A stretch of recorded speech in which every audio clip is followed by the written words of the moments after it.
www.attableek.com, the reviver of Iman.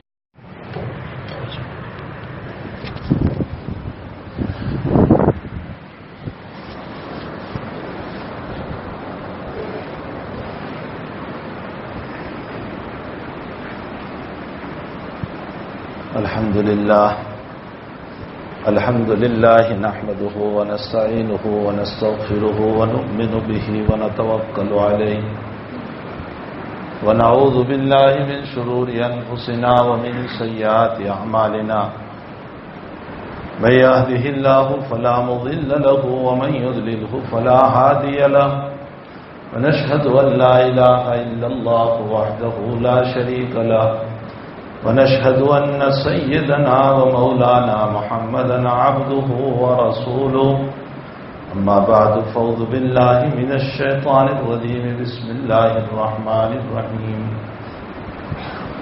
سابقوا إلى مغفرة من ربكم وجنة أرضها السماوات والأرض وقال النبي عن أبي ذر رضي الله تعالى عنه عن النبي صلى الله عليه وسلم أنه قال لا تحقرن من المعروف شيئا ولو أن تلقى أخاك بوجه طلق أو كما قال صلى الله عليه وسلم وقال النبي صلى الله عليه وسلم عن انس رضی اللہ تعالی عنہ رواه هذه الرواية الإيمان بضع وسبعون شعبة أفضلها كلمة لا إله إلا الله وأدناها إماطة الأذى عن الطريق والحياء شعبة من الإيمان أو كما قال صلی اللہ علیہ وسلم. بزرگوں، بھائیو، دوستو، عزیزو، میں نے ہمارے ساجد بھائی سے سنا کہ ہمارے یہاں کے نوجوان اصلاح معاشرہ کے عنوان سے وقتاً فوقتاً علماء کو، بزرگوں کو دعوت دیتے رہتے ہیں اور ان کی باتوں کو سن کر اپنی اور معاشرے کی اصلاح کی فکر کرتے ہیں. بہت اچھی بات ہے، اس لیے کہ جوان امت کا کریم ہے. جوان کی زندگی کے بننے سے معاشرہ بنتا ہے، سوسائٹی بنتی ہے، اور جوان کی زندگی کے بگڑنے سے معاشرہ بگڑتا ہے اور سوسائٹی بگڑتی ہے. جناب رسول اللہ صلی اللہ علیہ وسلم جوان صحابہ کی بہت پیارے انداز میں تربیت فرمایا کرتے تھے. حضرت طلحہ بن برا رضی اللہ تعالی عنہ کوبا میں رہتے تھے. جو حجاج کرام یا معتمرین عمرہ اور حج کے لیے گئے ہیں، انہوں نے مقام کوبا کو دیکھا ہے، جہاں پر 2 رکعت نماز پڑھنے سے عمرے کا ثواب ملتا ہے. یہ ترمذی شریف کی روایت ہے کہ جو آدمی اپنے گھر سے وضو کر کے چلے، اپنی ہوٹل سے وضو کر کے چلے، اپنے مقام سے وضو کر کے چلے، وصلی رکعتین فی قوبا، فی مسجد قوبا، مسجد قوبا میں جو 2 رکعت نماز پڑھیں اس کو عمرے کے برابر ثواب ملتا ہے. اور جناب رسول اللہ صلی اللہ علیہ وسلم کا معمول بھی ہر سنیچر کو قوبا جانے کا تھا. آپ کبھی پیدل جاتے تھے، کبھی سوار ہو کر جاتے تھے. اسی لیے علماء نے لکھا ہے کہ اگر سنیچر کو تمہیں نصیب ہو جائے تو سنت بھی ادا ہو جائے گی، چاہے تو پیدل جائیں، ہمت ہو تو، ورنہ تو سوار ہو کر کے چلے جائیں. بہرحال حضرت کا معمول بھی یہی تھا. بلکہ روایتوں میں ہے کہ مسجد نبوی سے پہلے اسلام کی سب سے پہلی مسجد جو ہے وہ مسجد قباء ہے. آپ جب مکۃ المکرمہ سے تشریف لائے اور آپ کا پہلا قیام قباء میں ہوا تھا، اس لیے کہ مکے سے آتے ہوئے قباء پہلے پڑتا ہے. اور حضرات صحابہ نے آپ کا پرتپاک استقبال فرمایا. طلع البدر علینا من ثنیۃ الوداع مدعا للہ داعی وجب الشکر علینا. اور قباء کی مسجد سے کچھ آگے چلو گے میں سمجھتا ہوں کہ 5-7 منٹ کا راستہ ہوگا. جہاں سے حضرت طلوع ہوئے تھے وہ جگہ آج بھی موجود ہے. ایک بدو عرب مجھے لے گیا اور اس نے مجھے کہا کہ میں تجھے وہ جگہ بتاؤں جو تو نے زندگی میں نہیں دیکھی ہوگی. میں نے کہا ضرور مجھے بتائیں. تو وہ مزاحن مجھے کہنے لگا کہ میں تجھ سے 10,000 ریال لوں گا، 10,000 ریال لوں گا. میں نے کہا تو پہلے مجھے جگہ بتا پھر میں تجھے 10,000 ریال دوں گا. خیر اس نے تو مزاحن مجھ سے بات کی تھی. وہ مجھے لے گیا اور ایک دروازہ ہے وہاں آج بھی بنایا گیا اور وہ ویسے ہی لکڑے کا دروازہ بند کیا ہوا ہے. فرمایا یہ وہ جگہ ہیں جناب رسول اللہ صلی اللہ علیہ وسلم یہاں سے آئے تھے اور حضرات صحابہ نے اسی جگہ حضرت کا استقبال فرمایا تھا اور طلع البدر علینا کے جو اشعار پڑھے گئے تھے. تو بہرحال آپ قوبہ تشریف لائے. بخاری شریف کی روایت سے معلوم ہوتا ہے کہ آپ نے 14 یا 24 دن قوبہ میں قیام فرمایا اور آپ نے صحابہ سے فرمایا کہ ہم ایک مسجد کی بنیاد رکھیں گے اور وہاں آپ نے مسجد کی بنیاد رکھی اور خود اترے حضرت اپنے ہاتھ سے پتھر رکھنے کے لیے، تاریخ میں ہے. اور پھر ابو بکر سے فرمایا ابو بکر تم بھی اترو اور پتھر رکھو. یہاں سے معلوم ہوتا ہے کہ اگر مسجد کی سنگ بنیاد میں یا مسجد کی افتتاح میں کسی بزرگ کو بلا لیا جائے تو سنت سے اصل موجود ہے، سنت سے اس کی دلیل موجود ہے. پہلی مسجد قباء کی ہوئی اور اس کے بعد مسجد نبوی کا مسئلہ وجود میں آیا.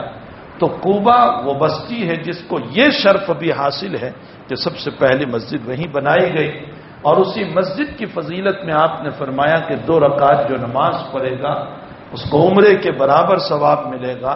اور اسی کے ساتھ تیسری فضیلت اس مسجد کی یہ ہے کہ قرآن کریم میں اللہ تعالیٰ نے فرمایا لَمَسْجِدٌ أُسِّسَ عَلَى التَّقْوَى مِنْ أَوَّلِ يَوْمٍ أَحَقُّ أَن تَقُومَ فِيهِ رِجَالٌ يُحِبُّونَ أَن يَتَطَهَّرُوا وَاللَّهُ يُحِبُّ الْمُطَّهِّرِينَ. یہ وہ مسجد ہیں جس کی بنیاد تقوی پر رکھی گئی، کوئی معمولی چیز نہیں ہے. اللہ جس کا سرٹیفکیٹ یہ دے دے کہ اس کی بنیاد تقوی پر رکھی گئی. میرے اور آپ کے باب میں اللہ نے کہیں نہیں کہا. وہ تو قیامت ہی میں مجھ کو اور آپ کو پتا چلے گا کہ تم متقی تھے یا نہیں تھے، تمہارا عمل مقبول ہوا یا مردود ہوا. یہ میرا اور آپ کا پتہ قیامت کا ہے. لیکن یہ وہ مسجد ہے جس کے بنانے والوں کے باب میں قرآن نے کہا لَمَسْجِدٌ أُسِّسَ عَلَى التَّقْوَى. یہ مسجد وہ ہے کہ جس کی بنیادیں تقوی پر ہے، سراسر اخلاص کے اوپر ہے، اللہ کی رضا کے اوپر ہے. لَمَسْجِدٌ أُسِّسَ عَلَى التَّقْوَى مِنْ أَوَّلِ يَوْمٍ، پہلے ہی دن سے. أَحَقُّ أَن تَقُومَ فِيهِ، زیادہ حقدار ہیں کہ اس میں قیام کیا جائے. فِيهِ رِجَالٌ يُحِبُّونَ أَن يَتَطَهَّرُوا، اس میں وہ لوگ نماز پڑھ رہے ہیں يُحِبُّونَ أَن يَتَطَهَّرُوا جو پاک رہنے کو پسند کرتے ہیں. وَاللَّهُ يُحِبُّ الْمُطَّهِّرِينَ، اور اللہ بھی پاک رہنے کو پسند کرتا ہے، پاکوں کو پسند کرتا ہے. باطن بھی پاک ہو، ظاہر بھی پاک ہو، اندر بھی پاک ہو، اوپر کا بھی پاک ہو. یہ دونوں کی جب طہارت ہوتی ہے، یہی وجہ ہے کہ آپ وضو کے مسئلے پر غور فرمائیں. میرے بھائیوں، کس سے کہانیوں پر گزارا نہ کرو، قرآن حدیث سمجھو. خدا پاک کی قسم اگر قرآن حدیث کو سمجھنے لگو گے اللہ اس کے رسول سے عشق ہو جائے گا، اللہ اس کے رسول سے محبت ہو جائے گا. دل تمہارا نبی کے لیے دیوانہ ہو جائے گا. اس کے کلام کے اندر وہ پیار جھلک رہا ہے، وہ محبت جھلک رہی ہے. اس نے کبھی اپنے غرض کے لیے کوئی بات ارشاد نہیں فرمائی. جناب رسول اللہ صلی اللہ علیہ وسلم نے اپنے غرض کے لیے کوئی بات ارشاد نہیں فرمائی. اس نے جو بات ارشاد فرمائی اسی مولا کے لیے ارشاد فرمائی. اس کا ہر عمل اس مولا کے لیے تھا، اس کا چلنا اور کروتوں کا بدلنا بھی اس مولا کے لیے تھا. اس نے اپنے لیے کوئی کام کیا ہی نہیں. بخاری شریف کتاب الایمان کی روایت ہے کہ حضرت مال تقسیم فرما رہے تھے. سعد بن ابی وقاص رضی اللہ تعالیٰ عنہ نے دیکھا کہ اللہ کے نبی سب کو دے رہے ہیں اور ان کو نہیں دے رہے. تو حضرت سعد کھڑے ہوئے، فرمائے یا رسول اللہ ہوا مومن، یہ بھی تو مومن ہے، آپ سب کو مومن سمجھ کر دے رہے ہیں، یہ بھی تو مومن ہے، اب ان کو دیجئے. حضرت نے فرمایا مسلم. تھوڑی دیر کے بعد سعد پھر کھڑے ہوئے، یا رسول اللہ ہوا مومن، ان کو بھی دیجئے. حضرت نے فرمایا مسلم. تھوڑی دیر کے بعد سعد کھڑے ہوئے، فرمایا یا رسول اللہ ان کو بھی، یہ مومن ہے، فرمایا مسلم۔ اور چوتھی مرتبہ جب کھڑے ہوئے تو حضرت نے فرمایا سعد جیسے تم مجھ سے لڑ رہے ہو، اس کو دلانے کے لیے مجھ سے لڑ رہے ہو۔ اور پھر اس کے بعد حضرت نے فرمایا میں جن کو دے رہا ہوں وہ ایمان میں کچے ہیں، ان کو ایمان مضبوط بنانے کے لیے دے رہا ہوں تاکہ جنت کے حقدار بن جائیں، اور تم جن سے متعلق کہتے ہو مجھے ان کے ایمان پر پورا یقین ہے، مجھے اعتماد ہے، میں ان کو نہیں دوں گا تو بھی کوئی حرج نہیں ہے، ان کے ایمان پر مجھے یقین ہے، اس لیے میں ان کو نہیں دے رہا ہوں۔ میرے بھائیوں، ہمارے حضرت شیخ یونس قدس سرہ نے اس پر ایک جملہ ہمیں سبق میں فرمایا تھا، نبی مال بھی تقسیم کرتا تھا اس لیے کہ جہنم سے نکل کر جنت والے بن جائیں، جہنم سے نکل کر جنت والے بن جائیں۔ میں اور آپ ہم کیوں مال تقسیم کرتے ہیں؟ میری پارٹی بن جائیں، میری پارٹی بن جائے، میرے گن گانے والے ہو جائیں، اللہ راضی ہو ناراض ہو ہمیں کچھ پتہ نہیں، بس میری پارٹی بننا چاہیے تاکہ میرا نام ہو جائے۔ اور نبی اس لیے دے رہے تھے کہ یہ جہنم سے بچ کر جنت میں جانے والا ہو جائے۔ ہمارے حضرت نے اس پر ایک جملہ فرمایا تھا، مجھے 25 سال پہلے کا وہ میرا سبق یاد ہے، جب حضرت نے فرمایا تھا کہ میں بھی چاہتا ہوں کہ سارے لوگ مسلمان ہو جائیں، اس لیے نہیں کہ مسلمانوں کی میجورٹی ہو جائیں، اس لیے کہ جہنم سے بچ کر جنت میں جانے والے ہو جائیں۔ یہ جہنم کو بھگتیں گے، ہم چاہتے ہیں کہ جہاں ہم جنت میں جائیں یہ بھی جنت میں جانے والے بنیں۔ میں اپنا خود کا واقعہ کہتا ہوں آپ سے، اور اپنا احساس میں آپ سے کہتا ہوں۔ میں جب آدی واسیوں کے مکان سے گزرتا ہوں، جو بیچارے غریب ہیں، یہ جھونپڑوں میں رہتے ہیں، جو ہمارے گھروں میں کام کرتے ہیں، جو محنت مزدوری کرتے ہیں، جن کے گھروں میں بارش ٹپکتی ہے، جن کو سردی میں اوڑھنے کا نظام نہیں ہے، واللہ میرا دل روتا ہے یا اللہ یہ دنیا کے بھی غریب ہے، اگر ایمان نہیں رہا تو یہ تو آخرت کے بھی غریب رہیں گے، یہ تو یہاں بھی مصیبت میں وہاں بھی مصیبت میں، یہاں بھی حالات میں وہاں بھی حالات میں۔ اللہ کم سے کم ان کو ایمان دے دے، ہم دعا کرتے ہیں اللہ ان کو ایمان دے دے، یہ دنیا کے غریب رہیں تو رہیں، آخرت کے تو مالدار ہو جائیں، ان کو جنت تو مل جائے، یہ اللہ کی رضا والے تو بن جائیں۔ دنیا میں تو انسان کی چتنی روٹی سے بھی زندگی بسر ہو سکتی ہے، گزارا ہو سکتا ہے، پتلی چٹائی پر بھی زندگی گزر سکتی ہے، لیکن آخرت کا مسئلہ میرے بھائیوں بڑا مشکل ہے اور بڑا خطرناک مسئلہ ہے آخرت کا۔ تو بہرحال میں یہ کہہ رہا تھا کہ حقیقت یہ ہے کہ نبی کریم صلی اللہ علیہ وسلم کا ہر عمل، ہر فعل، ہر قول، ہر بات اللہ کی رضا لے، اپنی ذات کے لیے اس نے کبھی کچھ بولا ہی نہیں۔ ما ينطق عن الهوى ان هو الا وحی یوحى، جو وحی اترتی تھی وہ بولتے تھے اور اللہ کے لیے بولتے تھے، اللہ اس کے رسول کی باتوں میں محبت پیدا ہو جائے گی۔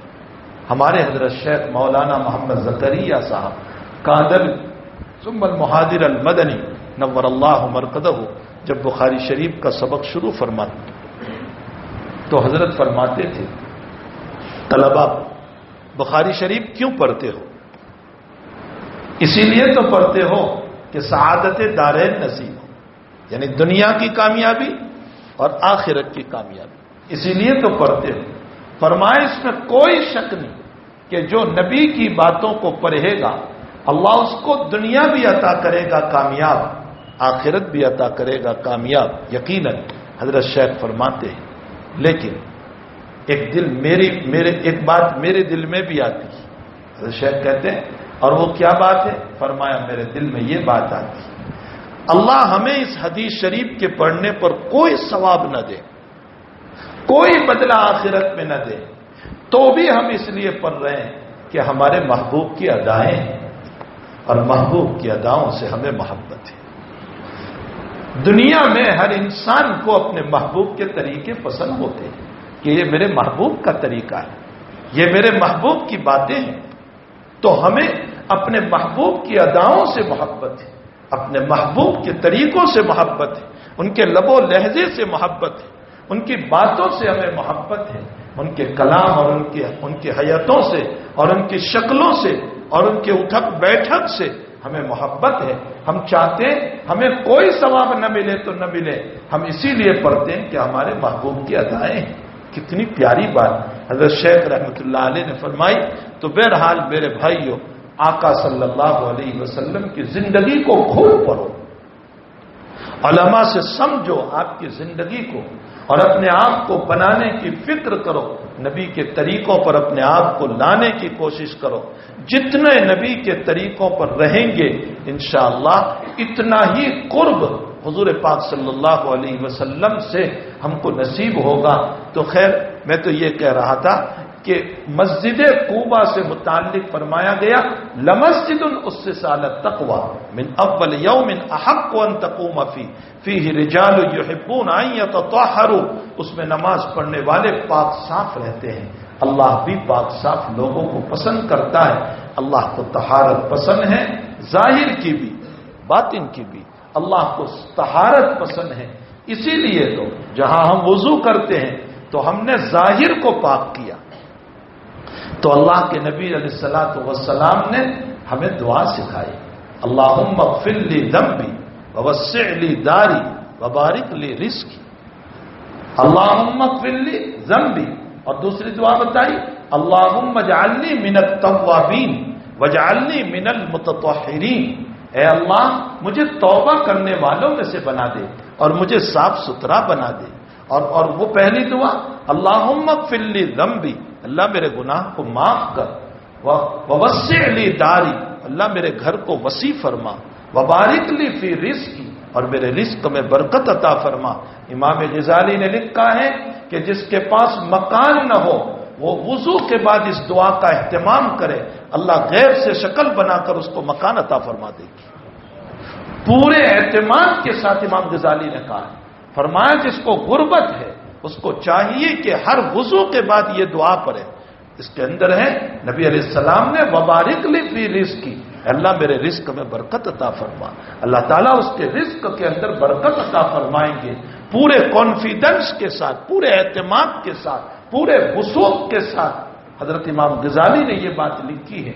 آخر نبی کی دعائیں بھی نبی کی دعائیں ہیں، آپ نے جو دعائیں ہم کو سکھائی ہیں اگر ان دعاؤں کو اعتماد کے ساتھ کیا جائے تو میرے بھائیوں دنیا کی کوئی طاقت نہیں ہے جو ہم کو ہلا سکے۔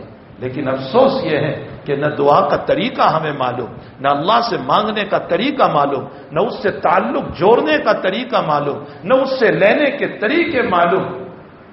بخاری شریف، ترمذی شریف کی روایت ہے، ایک صحابی رضی اللہ تعالیٰ عنہ نے ہاتھ اٹھا کر مانگنا شروع کر دیا اور اپنے باتوں کو اللہ فلاں دے دے، اللہ فلاں دے دے، اللہ فلاں دے دے۔ حضرت نے فرمایا انک عجلت، تو نے بہت جلدی کی۔ فرمایا یا رسول اللہ کیسے دعا کرو؟ فرمایا پہلے اللہ کے حمد کرو، اللہ کی تعریف کرو، اللہ کو اپنی مدحت اور تعریف بہت پسند ہے، اللہ تعالیٰ کو اپنی تعریف بہت پسند ہے۔ میرے بھائیوں کوئی تعریفی کلمات آپ کو نہیں آتے، الحمد شریف تو آتی ہے، دعا سے پہلے الحمد شریف پڑھ لو۔ قل هو اللہ کی سورت تو آتی ہے، اس سے بڑھ کر اللہ کی تعریف کیا ہے؟ قل هو اللہ احد، تو اکیلا ہے، اللہ الصمد، تو بے نیاز ہے، لم یلد ولم یولد، نہ تو نے کسی کو جنا نہ تجھ سے کوئی جنا گیا، ولم یکن لہ کفوا احد، کوئی تیرا پارٹنر اور شریک نہیں ہو سکتا۔ بھرپور الفاظ میں اللہ کی تعریف ہے، اسی کو پڑھ لو۔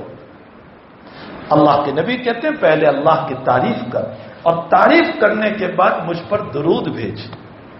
تو وہ صحابی پوچھ رہے ہیں، اللہ ہمارے صحابہ کو جزائے خیر دے، سوالات ان کے ہیں، مسائل ہمارے حل ہوئے۔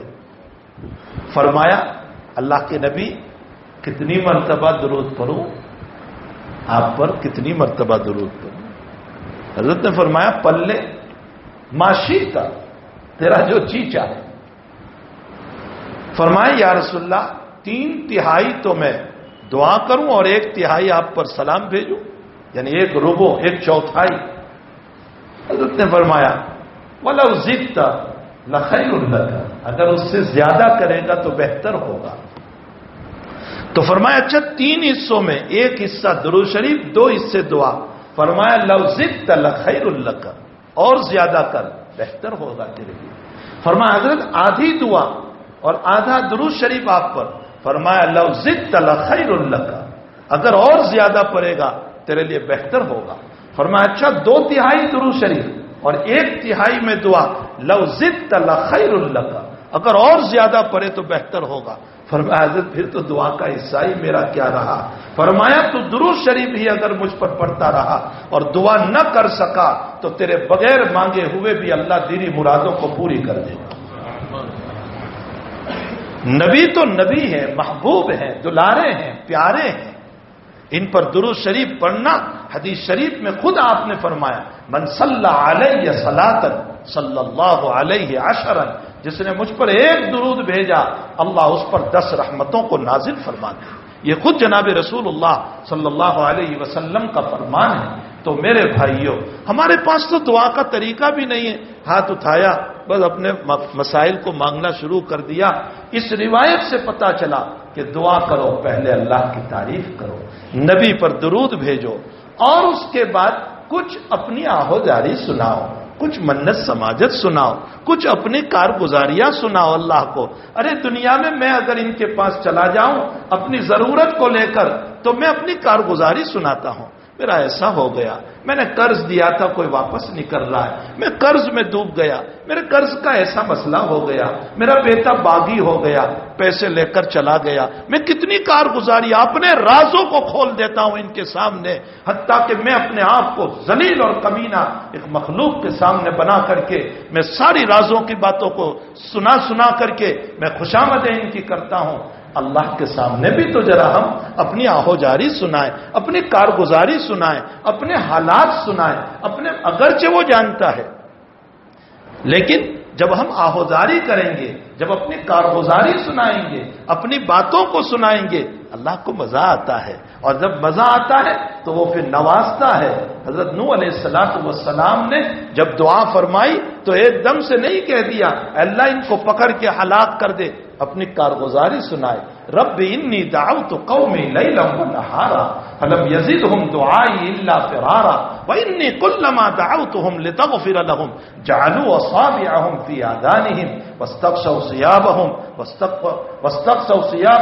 واصروا واستكبروا استكبارا ثم انی دعوتہم جہارا ثم انی اعلنت لہم واسررت لہم اسرارا فقلت استغفروا ربکم انہ کان غفارا یرسل السماء علیکم مدرارا ویمددکم باموال وبنین ویجعل لکم انہارا ما لکم لا ترجون للہ وقارا وقد خلقکم اطوارا۔ یہاں تک کارگزاری ہے پوری۔ نوح علیہ السلام کارگزاری سنا رہے، اے اللہ میں نے ان کو دن میں بھی بلایا، میں نے ان کو راتوں میں بھی بلایا، میں نے ان کو تیری طرف دن میں بھی دعوت دی، ان کو راتوں میں بھی دعوت دی، ان کو علانیہ بھی دعوت دی، ان کو خلوتوں میں جا کر بھی میں نے دعوت دی، میں نے عمومی گشت بھی کیا، میں نے خصوصی گشت بھی کیا۔ اسی آیت سے ثابت ہو جائے گا میں نے عمومی گشت بھی کیا، میں نے خصوصی گشت بھی کیا، اور میں رات دن ان کے پیچھے دوڑتا رہا۔ مان لو اللہ کو، اللہ کو مان لو، میری نبوت کے قائل ہو جاؤ، تم میری طرف آ جاؤ، میرے اللہ کو مانو۔ لیکن اے اللہ ان لوگوں نے کیا کیا؟ جعلوا اصابعہم فی آذانہم، اپنے انگلیوں کو اپنے کانوں میں ڈال دی، میری باتوں کو نہیں سنتے تھے۔ وَأَصَرُّوا وَاسْتَكْبَرُوا اسْتِكْبَارًا، اور کیا کیا انہوں نے؟ کپڑوں کو چہروں پر ڈال دیا۔ أَصَابِعَهُمْ فِي آذَانِهِمْ وَاسْتَغْشَوْا ثِيَابَهُمْ، کپڑے ڈال دیے اور کہا ہم تو تجھ کو دیکھنا بھی نہیں چاہتے، نوح تو دفع ہو جا ہم سے، دور ہو جا ہم سے، ہم تجھ کو دیکھنا بھی نہیں چاہتے۔ وَأَصَرُّوا وَاسْتَكْبَرُوا اسْتِكْبَارًا، تکبر کر کے غرور کر کے بھاگتے رہے۔ اے اللہ میں نے ان کو بڑی امیدیں دلائی اور میں نے یوں کہا مان لو میری بات کو، استغفروا ربکم، معافی مانگو۔ کیا کرے گا وہ اللہ؟ فرمایا یمددکم باموال وبنین، استغفار کے صدقے میں اللہ اولاد بھی دے گا اور اللہ مال بھی عطا کرے گا۔ استغفروا ربکم، اللہ تعالیٰ سے استغفار کرو، یمددکم باموال وبنین ویجعل لکم انہارا، وہ تو نہروں کو جاری کر دے گا۔ ما لکم لا ترجون للہ وقارا، کیوں اس اللہ کو نہیں مان رہے ہو؟ اے اللہ میری ایک نہ سنی انہوں نے، میری ایک نہ سنی، اب میں دعا کرتا ہوں رب لا تذر علی الارض من الکافرین دیارا، اے اللہ ان میں سے اب تو ایک کو بھی نہ چھوڑ۔ سارے 900 سال ان کی تبلیغ کے پیچھے میرا وقت گزر گیا. اپنی کارگزاری نوح جیسا نبی اپنی کارگزاری سنا رہا ہے. ارے حضرت نوح سے بڑھ کر افضل ترین جناب محمد الرسول اللہ صلی اللہ علیہ وسلم کیا کہہ رہے ہیں؟ اللہم انی اسألک مسألۃ المسکین. اے اللہ میں تجھ سے ایسے مانگتا ہوں جیسے دروازوں پر کھڑا رہ کر مانگنے والا مسکین مانگتا ہے. اللہم انی استر بدعائے. اے اللہ میں اپنی دعا میں بے چین ہو کر مانگ رہا ہوں. جیسے ایک مستر بے چین پریشان جس کے اوپر حالات ہیں، پریشانیاں ہیں، جس کے خلاف پکڑ وارن چل رہا ہے، جس کو راتوں میں نیند نہیں آتی، وہ جیسے بے چین ہوتا ہے، محمد بھی تیرے دروازے کا بھکاری بن کر ایسے مانگ رہا ہے. کون کہہ رہا ہے؟ کون کہہ رہا ہے؟ وہ جو امام الانبیاء محمد الرسول اللہ صلی اللہ علیہ وسلم ہے. میرے بھائیوں، ایسے ہاتھ پھرانے سے دعائیں نہیں چلتی، اور یوں کھیلتے رہنے سے دعائیں نہیں ہو جاتی.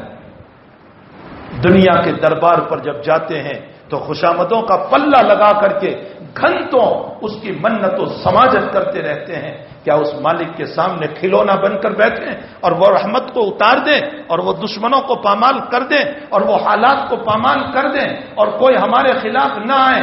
دھوکہ ہے یہ، دھوکہ نہیں ہو سکتا. ایسا صحابہ نے ایسے نہیں مانگا تھا. بدر کے اگلے دن جناب رسول اللہ صلی اللہ علیہ وسلم، بلکہ بدر کے دن صبح میں، بالکل صبح میں صفے تیار ہو چکی ہے. بخاری شریف کتاب المغازی کی روایت دیکھے، صفے تیار ہے وہاں پر، اور اللہ کے حبیب اپنے خیمے میں. دستور اس زمانے میں یہ تھا کہ جب بادشاہ وقت نکلتا تھا، سردار اور امیر جب نکلتا تھا، اس کا جماعت کا جو سربراہ ہوتا ہے وہ جب نکلتا تھا اور وہ جب وہ بجاتا تھا، کوئی اس وقت کا آلہ ہوتا تھا، اس کو بجایا جاتا تھا، تو اس کے بجانے سے یہ علامت ہوتی تھی کہ اب جنگ شروع ہوگی. ادھر ہے کہ نکارہ بجی نہیں رہا ہے، کیسے بجے گا؟ اللہ کے حبیب تو ابھی تشریف نہیں لائے میدان میں. صدیق اکبر گئے خیمے میں، دیکھا کہ اللہ کے حبیب آہو جاری میں دعا کر رہے. حالانکہ اس سے پہلے قرآن کی آیتیں نازل ہو چکی تھی اور اس میں اللہ وعدہ کر چکا تھا مدد کا. مجھے اور آپ کو وعدے ہوتے تو ہم نماز بھی چھوڑ دیتے. سچ کہتا ہوں، مجھے اور آپ کو اگر اگلے دن وعدے ہو جائیں کہ کل میں تمہیں کامیاب کرنے والا ہوں، تو ہم عشاء اور فجر چھوڑ کر سو جائیں گے کہ مدد تو آوانی چھن. حضرت آہو جاری میں ہے، اور حضرت کے وہ کلمات جو صدیق اکبر نے سنے وہ بخاری شریف میں ہے اور قیامت تک چمکتے رہے. نبی علیہ السلام نے فرمایا، اللہ میں ایک چھوٹی سی جماعت لے کر آیا ہوں جو بے سہارا ہے، جس کے پاس سامان نہیں، ٹوٹے ہوئے ہتھیار کے ساتھ آئی.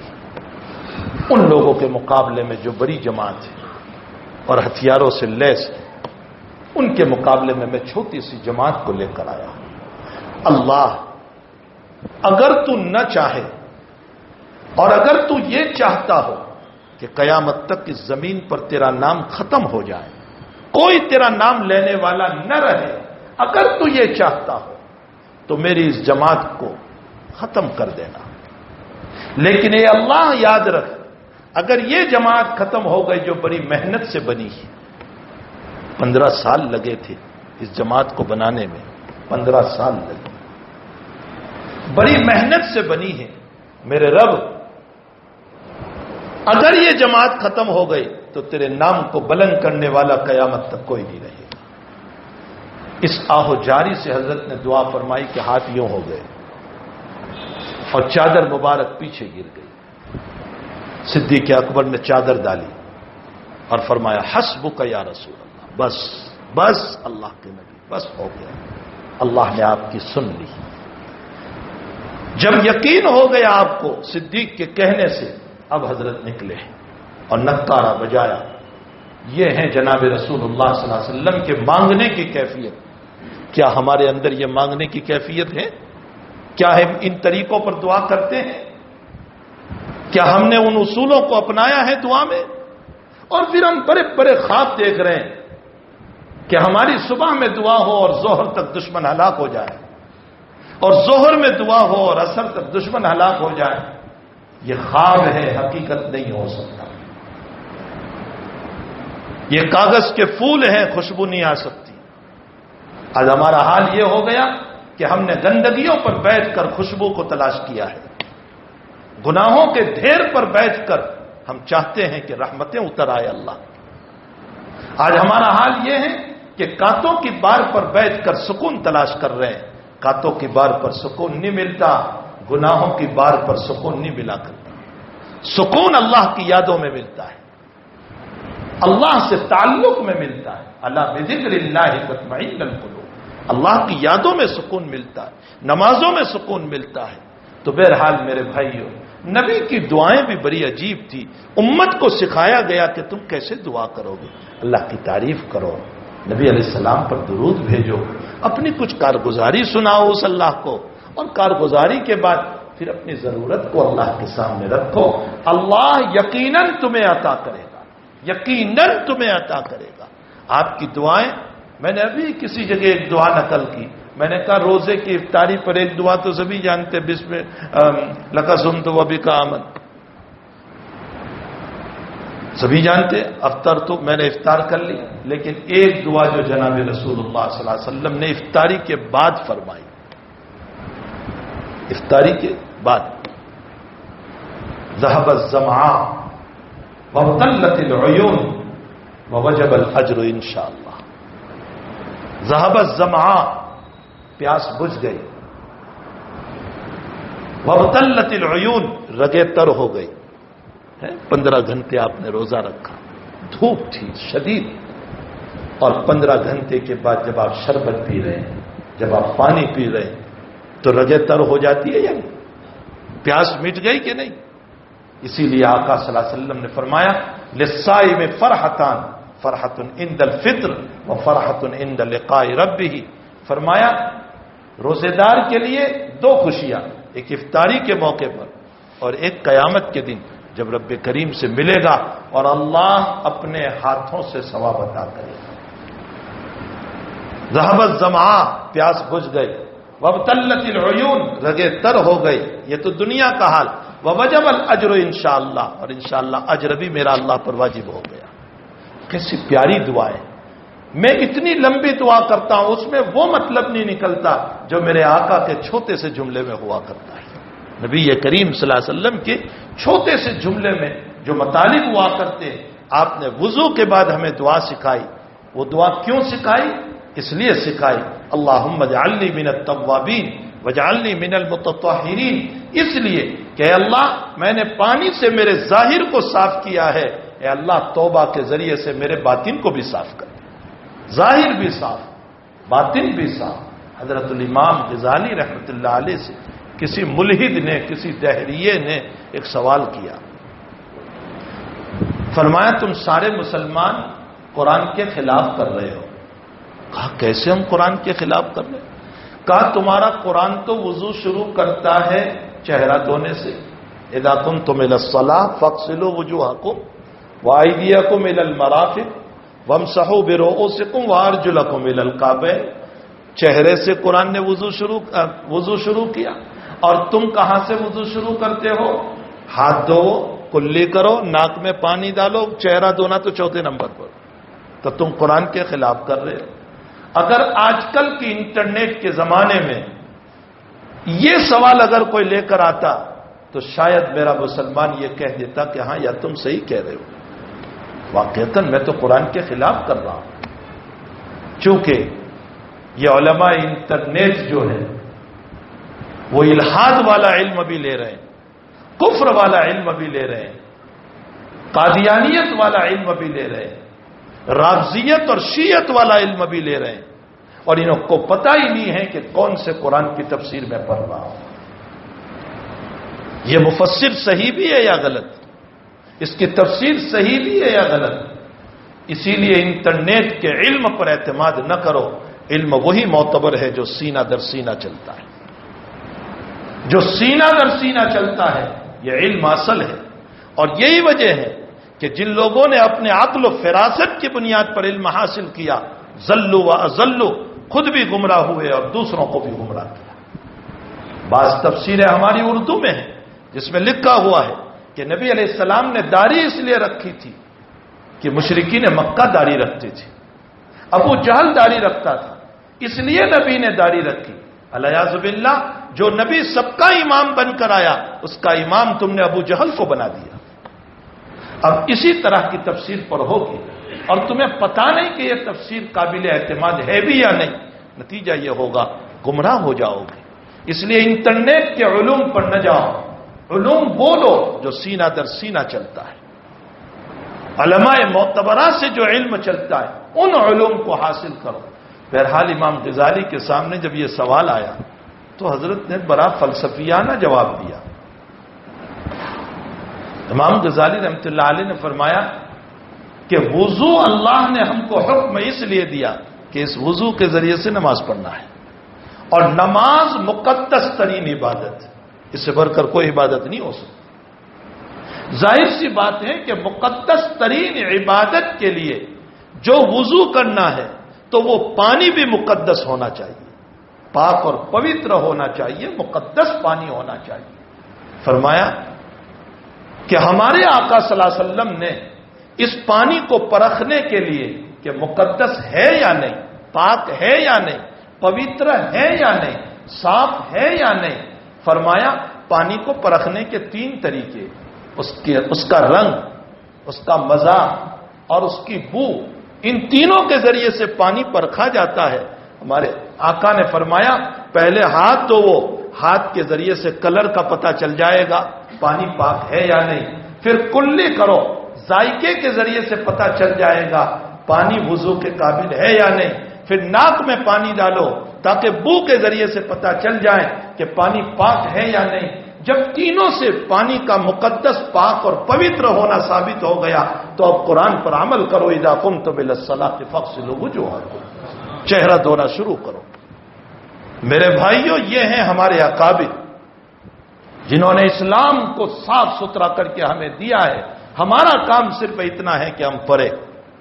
اگر ہم پڑھیں گے تو یہ اس زمانے کے اشکال کیا ہے، چھوٹی موٹی باتیں ہیں، یہ تو یہ چٹکی میں حل ہو جاتے ہیں۔ یہ اشکالی کیا ہے، بے علموں کو اشکال کیا ہوگا، یہ تو سب جاہل لوگ ہیں، بے علم لوگ ہیں، ان کو کیا اشکال ہوگا؟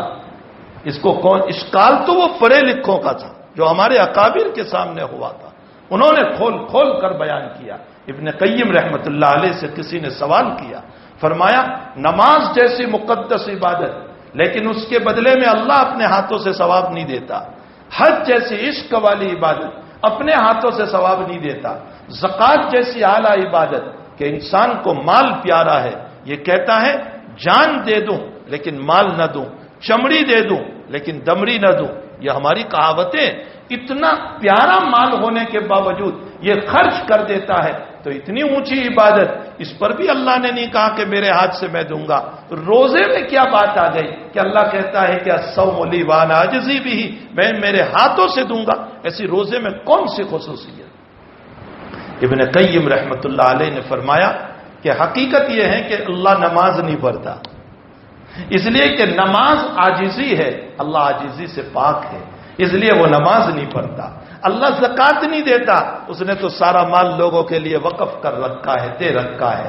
اللہ حج نہیں کرتا، اس لیے کہ جس کعبہ کا حج کرنا ہے اس کعبہ کو تو حرمت ہی ملی ہے اس کی نسبت کی بنیاد پر، ورنہ اگر اس کی نسبت ختم کر دی جائے تو اس کعبہ کے اندر کوئی ایسی چیز نہیں، اس سے اچھے تو دوسرے مکانات جو اس کے سامنے بنے ہوئے ہیں بڑے شاندار، وہ کعبہ کے پتھر سے زیادہ بڑے عالی شان ہیں اور بڑے اونچے اونچے ہیں۔ فرمایا لیکن ان کو عزت اس لیے نہیں کہ ان کو نسبت اللہ کے ساتھ نہیں، اس کو نسبت اللہ کے ساتھ ہے۔ فرمایا اس لیے جب اس مکان کو عزت اس کی طرف نسبت ہو گئی تو پھر بھلا اللہ حج تھوڑے ہی کرے گا، حج تو نام ہے اسی کعبہ کے طواف کرنے کا، وہ کیوں اس کا طواف کرے گا؟ تو نہ اللہ حج کرتا ہے، نہ زکات کا مسئلہ، نہ نماز کا مسئلہ، حال البتہ اللہ کی صفت ہے وہ کھاتا نہیں، وہ پیتا نہیں، وہ کھانے سے پاک، وہ بیوی سے پاک، وہ بچوں سے پاک، وہ جو ہے تمام چیزوں سے پاک۔ بندے نے ٹیمپرری طور پر وقتی طور پر اللہ کی ان صفات کو اپنایا، اے اللہ میں کچھ تو تیری مشابہت اختیار کروں، صبغۃ اللہ ومن احسن من اللہ صبغہ، اللہ کے رنگ سے اچھا رنگ کون سا ہو سکتا ہے، اس کی صفات سے اچھی صفات کون سی ہو سکتی ہے۔ اس نے حدیث قدسی میں فرمایا یا عبادی انی حرمت علی الظلم فلا تظالموا فیکم، اے لوگو میں نے میری ذات پر ظلم کو حرام کر رکھا ہے، تم بھی آپس میں ظلم نہ کرو۔ یہ اس نے خود بیان کیا، وہ کبھی کسی کا بگاڑتا نہیں ہے، اللہ کبھی کسی کا بگاڑتا نہیں، میں نے اپنی ذات پر ظلم کو حرام کیا۔ ان اللہ لیس بظلام للعبید، اللہ ذرہ برابر کسی پر ظلم نہیں کرتا۔ فرمایا بندے تجھے مصیبت نظر آئے مجھے برا نہ کہنا، تیرے اعمال کو برا کہنا، یہ تیرے اعمال کی نحوستیں ہوگی، تو مجھے برا نہ کہنا، اور تجھے خیر نظر آئے تو میرا شکر ادا کر لینا، تیرے اعمال کی توفیق پر تجھے اچھائیاں مل گئی۔ فرمایا انی حرمت علی، حدیث قدسی ہے بخاری شریف میں، انی حرمت علی الظلم فلا تظالموا، تم بھی آپس میں ظلم نہ کرو۔ لمبی روایت ہے، بہت لمبی، اس وقت نہیں ہے، ورنہ میں اسی روایت کو کھولتا۔ آپ اس روایت میں اپنے نبی محمد رسول اللہ صلی اللہ علیہ وسلم کے ذریعے سے بہت کچھ ارشاد فرما رہے ہیں۔ یا عبادی انکم جائعون، میرے بندو تم بھوکے ہو، فاطعم، میں نے تم کو کھانا کھلایا، فرمایا فاستطعمونی، مجھ سے کھانا مانگو میں تم کو کھلاؤں گا۔ پھر فرمایا یا عبادی انکم عارون، تم ننگے تھے، انی کسوت، میں نے تم کو کپڑے پہنائے، تم مجھ سے کپڑا مانگو۔ یا عبادی، اور میرے بندو تم جو ہے رات اور دن میں گناہ کرتے رہتے ہو، انتم تخطئون فی الیوم واللیلہ، تم رات اور دن گناہ کرتے رہتے ہو اور میں تمہیں معاف کرتا رہتا ہوں، فاستغفرونی، مجھ سے معافی مانگو میں تمہیں معاف کر دوں گا۔ پھر اس کے اندر فرمایا میرے بندو تم میری نعمتوں کی ناشکری نہ کرو۔ اسی لیے نبی علیہ الصلوۃ والسلام نے ہم کو دعا سکھائی۔ کیا دعا سکھائی؟ فرمایا غیر مکفین ولا مغفور ولا مودع ولا مستغن عنہ یا ربنا۔ دلوں کو ہلا دینے والی ایک دعا تو ہم سب جانتے ہیں، اللہم آت من اطعمنا، الحمدللہ الذی اطعمنا وسقانا وجعلنا من المسلمین۔ لیکن یہ دعا جو جناب رسول اللہ صلی اللہ علیہ وسلم فرماتے ہیں، اے اللہ غیر مکفین ولا مغفور ولا مودع ولا مستغن عنہ یا ربنا۔ کیا ترجمہ؟ انسان کو جب بھوک لگتی ہے نا تو وہ بے تحاشا ہو جاتا ہے، کھانا لاؤ کھانا لاؤ کھانا لاؤ، بڑے شوق سے کھاتا ہے، لیکن جب پیٹ بھر گیا تو اب کھانے کی رغبت ختم، اب اس کی طرف نہیں دیکھتا، جو پہلے دیکھ رہا تھا، جس حرص کی نظر سے پہلے دیکھ رہا اب نہیں دیکھتا۔ تو کہیں ایسا تو نہیں کہ اب جو تو نے نظر پھرائی ہے تو گویا تو نے اس سے اعراض کر لیا۔ اللہ کے نبی نے فرمایا پرہو غیر مکفین، اے اللہ میں اعراض نہیں کرتا ہوں، پھر مجھے شام کو ضرورت پڑے گی۔ ولا مغفورین، اے اللہ میں ناشکری نہیں کرتا ہوں، میں نے جو یہ برتن ہٹائے ہیں وہ اس لیے کہ پیٹ بھر گیا اس لیے میں نے ہٹا دیے، میں نے ناشکری کے طور پر نہیں ہٹائے۔ ولا مودع، اور اے اللہ میں اس کھانے کو الوداع نہیں کہہ رہا ہوں کہ بس ہو گیا زندگی بھر کا، اے اللہ مجھے اب بھی شام کو پھر ضرورت پڑ جائے گی۔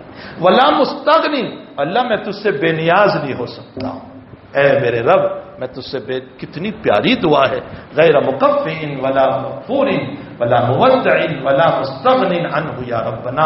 میرے بھائیو نبی کی دعاؤں کو یاد رکھو اور اس کو وقتاً فوقتاً پڑھتے رہو، اور نبی نے ان دعاؤں کو اس لیے ہم کو سکھائی ہے تاکہ ہر وقت ہماری زبان اللہ کی یادوں میں مشغول رہے۔ اس لیے نہیں سکھائی کہ چلو ٹیمپرری کوئی دعا پڑھ لی، ہر وقت ہماری زبان، اس لیے فرمایا استنجا میں جاؤ تو دعا پڑھو، نکلو تو دعا پڑھو، کھانے کے موقع پر دعا پڑھو، کپڑا پہن رہے ہو قسوتنی ما اواری بہ عورتی واتجمل بہ فی حیاتی، اللہ تو نے مجھ کو کپڑا پہنایا، میں تو دنیا میں آیا تو ننگا تھا، میرے بدن پر کپڑے بھی نہیں تھے، میں ننگا تھا، اور اے اللہ میرے کپڑے نہیں ہوتے ہیں تو میں بڑا بھدی معلوم ہوتا، دیکھیں انسان جب برہنا ہوتا ہے نا تو بالکل ایسا گندا سا معلوم ہوتا ہے. اے اللہ وَأَتَجَمَّلُ بِهِ فِي حَيَاتِي، اے اللہ تو نے کپڑوں کے ذریعے سے مجھے خوبصورت بنا دیا، بڑا اچھا لگتا ہوں، لوگوں کے سامنے پیارا لگتا ہوں. اگر کپڑے نہ ہو تو میں بھدی معلوم ہوگا. اس روایت کے ذیل میں امام نووی نے لکھا ہے، فرمایا ایک احسان تو اللہ کا یہ ہے کہ کپڑے دیے، اور دوسرا احسان یہ ہے کہ اس مالک نے کپڑے کے ذریعے سے لوگوں کی نگاہ میں تجھے پیارا بنایا. اگر کپڑے نہ ہوتے تو پیارا کیسے بنتا لوگوں کی نگاہ میں؟ کتنی بڑی نعمت ہے اللہ تعالیٰ کی. تو میرے بھائیوں، نعمتوں کی قدر کرنا چاہیے، اور اللہ تعالیٰ سے جو دعائیں، نبی علیہ السلام سے جو دعائیں ہیں، ان دعاؤں کو ہمیں پڑھنا چاہیے تاکہ ہم حضور پاک صلی اللہ علیہ وسلم کی، اللہ کے نبی چاہتے ہی ہیں کہ ہم 24 گھنٹے، یہ جو ہے نا کان رسول اللہ صلی اللہ علیہ وسلم یذکر اللہ فی کل احیان، اللہ کے نبی ہر وقت اللہ کے ذکر میں رہتے تھے. اس کا یہ مطلب تھوڑا ہی ہے کہ ہر وقت اللہ اللہ اللہ اللہ اللہ اللہ، یہ نہیں. مطلب یہ ہے اس کا کہ وقت وقت کی دعائیں اللہ کے نبی ہر وقت پڑھتے رہتے تھے. صبح ہوئی تو دعا کرو اللہم انی اصبحت، کتنی پیاری دعا. واصبح الملک للہ، اے اللہ میں نے بھی صبح کی، میرے پورے ملک نے بھی، پوری دنیا نے بھی صبح کی. اللہم انی اسألک الخیر فی ھذا اليوم، اے اللہ آج کے دن میں تو جتنی خیر اتارنے والا ہے، میرا سوال ہے مجھے عطا فرما. اور اے اللہ میں پناہ چاہتا ہوں آج کے دن میں اترنے والے شرور سے، فتن سے. اللہم انی اعوذ بک من الفتن، ان فتنوں سے پناہ چاہتا ہوں جو آج کے دن میں تو اتارنے والا ہے. اللہ کے نبی نے صبح صبح پڑھا، فجر کے بعد یا فجر سے پہلے، فرمایا رضیت باللہ ربا وبالاسلام دینا وبمحمد النبی صلی اللہ علیہ وسلم. یہ صبح کو اس لیے پڑھا تاکہ بندہ صبح کو اللہ کا بھی اعتراف کر لے، نبی کا بھی اعتراف کر لے، دونوں کا اعتراف کر لے. کتنی پیاری باتیں ہیں، کتنی پیاری باتیں جو حضور پاک صلی اللہ علیہ وسلم نے ہم کو سمجھائی ہے. کاش کہ ہم ان باتوں پر عمل کرنے والے بن جائیں. آپ فجر کی نماز کے بعد تشریف لے گئے اور پھر واپس آئے، دیکھا کہ ام سلمہ وظیفے میں لگی ہوئی ہے، خوب وظیفہ پڑھ رہی ہے. حضرت نے فرمایا ام سلمہ میں نے فجر کے بعد وہ کلمہ کہا کہ اگر تو وہ کلمہ کہہ دے تو دن بھر کے ذکر سے بڑھ جائے گا. تو ام سلمہ نے فرمایا اللہ کے حبیب مجھے بھی تو بتا دیجئے وہ کیا کلمہ ہے کہ دن بھر کے ذکر سے بڑھ جائے گا. فرمایا سبحان اللہ وبحمدہ عدد خلقہ ورضا نفسہ وزنۃ عرشہ ومداد کلماتہ. مسلم شریف کی روایت، سبحان اللہ وبحمدہ عدد خلقہ ورضا نفسہ وزنۃ عرشہ ومداد کلماتہ. اے اللہ تیرا سبحان اور تیری تعریف کتنی، سبحان کتنا اور تعریف کتنی، کتنی تعریف. عدد خلقہ، دنیا میں جتنی مخلوق پیدا کی اس کے برابر تیری تعریف. کتنی مخلوق پیدا کی اللہ ہی بہتر جانتا ہے. ورضا نفسہ، اور یہ اللہ جتنی تعریف سے تو راضی ہوتا ہے اتنی تعریف. اللہ کتنی تعریف سے راضی ہوگا کوئی انتہا ہے. ورضا نفسہ وزنۃ عرشہ، اے اللہ تیرے عرش کا وزن کیا جائے تو اس کے برابر جتنی تعریف ہوتی ہے وہ تیری تعریف. اب اللہ کے عرش کا وزن کیسے ہو سکتا ہے. ومداد کلماتی، دنیا میں جتنی باتیں بولی جا رہی ہے اتنی تیری تعریف. ومداد کلماتی، او ہو ایک کلمے میں اتنی اللہ کی تعریف ہو گئی کہ ایک پلڑے میں رکھو ساری دنیا کو، دوسرے پلڑے میں رکھو سبحان اللہ وبحمدہ کا پلڑا جھک جائے گا. حضور پاک صلی اللہ علیہ وسلم نے فرمایا فجر کے بعد یہ کلمات پڑھ لیا کرو، دن بھر کے ذکر کے برابر ہے.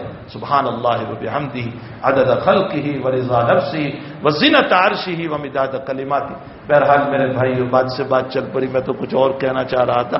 بہرحال ہمیں چاہیے کہ اللہ کے حبیب پاک صلی اللہ علیہ وسلم کی مرضیات پر چلیں، آپ کی سنتوں کو اپنائیں، آپ کے طریقوں کو اپنائیں. میں نے اسی میں سے 2 حدیثیں پیش کی. ایک حدیث میں نے پیش کی، اس حدیث کے راوی ہے ابو ذر غفاری رضی اللہ عنہ. یہ مسلم شریف کی روایت. ابو ذر غفاری فرماتے ہیں، ابو ذر صوفیاء صحابہ میں سے. صحابہ میں بھی اقسام تھے، کسی پر فقہ کا غلبہ تھا، کسی پر حدیث کا غلبہ تھا، کسی پر تفسیر کا غلبہ تھا. عبداللہ ابن عباس پر تفسیر کا غلبہ تھا، عبداللہ ابن مسعود پر فقہ کا غلبہ تھا، ابو ہریرہ پر حدیث کا غلبہ تھا، ابو ذر غفاری پر صوفی کا غلبہ تھا. یہ صوفی صحابی صحابہ ہے، صحابہ میں سے ابو ذر غفاری. ان کا مسلک بھی بہت عجیب تھا.